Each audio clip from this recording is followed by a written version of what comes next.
بۆچی کەرتی بانکی لە هەرێم ئیفلیجە؟ پەیام لە سندوقی ڕەشدا وەڵامەکەتان بۆ وەردەگرێتەوە.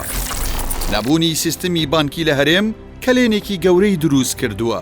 ماوەی 30 ساڵە حکومەت نەیتوانیوە بانکە حکومیەکان لە ناوخۆدا بەیەکەوە ببەستێتەوە. چالاکی بانکە حکومیەکان زۆر لاوازە، وەک قاسەیەکی پارەوان و کاری سەرەکیان بۆتە موچە دابشکردن. هەندێک جاریش خیتاب زەمان دەکەن بۆ پرۆژەیەک کە تەندەرینی بۆ بکرێت. لە هەرێم 92 بانکی حکومی هەیە، وێڕای ئەوەی لە ناوخۆ هەمویان بەیەکەوە نەبەستراون لە سیستمی بانکی عێراق و جیهانیش دابڕاون. بە پێچەوانەی بانکە حکومیەکان، بانکە ئەهلیەکان لە هەرێم خزمەتگوزاری حەواڵە، پارەدان بە قەرز و ئۆتۆمبیلکڕین پێشکەش دەکەن. لە وڵاتانی پێشکەوتوو کارەکە پێچەوانەی هەرێمی کوردستانە. سەرجەم چالاکیە داراییەکان لە ڕێگەی بانکەوە دەکرێن. ئەمەش بۆتە هۆی گەشەکردنی ئابووری و کەمکردنەوەی ڕۆتین. بەگشتی لە جیهاندا 4 جۆر بانک هەن: بانکی ناوەندی حکوومەت، بانکی بازرگانی، بانکی ئیسلامی و بانکی تایبەتمەند. ئەو وڵاتانی سیستمی بانکی تۆکمەیان هەیە، بانکەکان خزمەتگوزاری پێدانی قەرزی بازرگانی، کوشت و کاڵی، پیشەسازی و خانوبەرە پێشکەش دەکەن. لەگەڵکردنەوەی هەژماری بانکی و دابشکردنی موچە و حەواڵە، خیتاب زەمان بۆ کۆمپانیاکان و پرۆژەکان، کڕین و فرۆشتنی شتومەک لە ڕێگەی سیستمی بانکیەوە. بۆچی پارەی نەوتی هەرێم دەچێتەوە بانکێکی ئەهلی؟ بانکە حکومیەکانی هەرێم ئەوەندە لاواز کراون، تەنانەت هێنانەوەی پارەی نەوت لە ڕێگەی ئارتی بانکەوە دەکرێت کە بانکێکی ئەهلیە. بەپێی راپۆرتی لیژنەی دەستپاکی پەرلەمانی کوردستان، ئەو بانکە لە گۆڕینەوەی هەر 100 دۆلارێک 1000 دینار قازانج دەکات. واتە تەنیا لە گۆڕینەوەی دۆلار بۆ دینار مانگانە ئارتی بانک زیاتر لە 5 ملیار دینار قازانج دەکات. هۆکاری نەبوونی سیستمی بانکی پێشکەوتوو لە هەرێم چییە؟ بوونی سیستمی بانکی پێشکەوتوو ڕێژەی گەندەڵی و سپیکردنەوەی پارە کەم دەکاتەوە. شەفافیت لە کۆکردنەوەی داهات و لیستی موچە دروست دەبێت. ئەمەش وا دەکات دزینی پارە وەک ئێستا بۆ پارتە دەسەڵاتدارەکان ئاسان نەبێت. وەیە هۆکاری سەرەکی نەبوونی سیستمێکی پێشکەوتووی بانکی دەستێوەردانی حیزبە. بۆچی هاوڵاتیانی هەرێم متمانەیان بە بانک نییە؟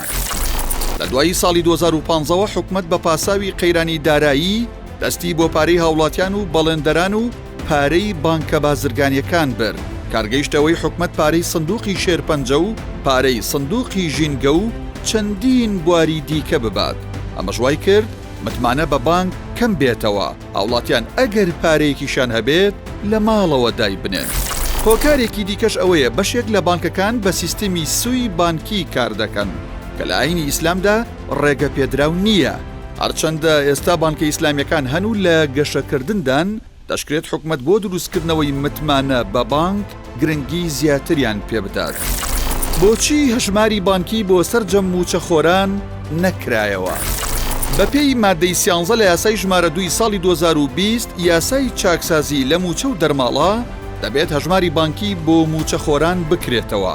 بەڵام تا ئێستا هەژماری بانکی بۆ سەرجەم موچەخۆران دروست نەکراوە.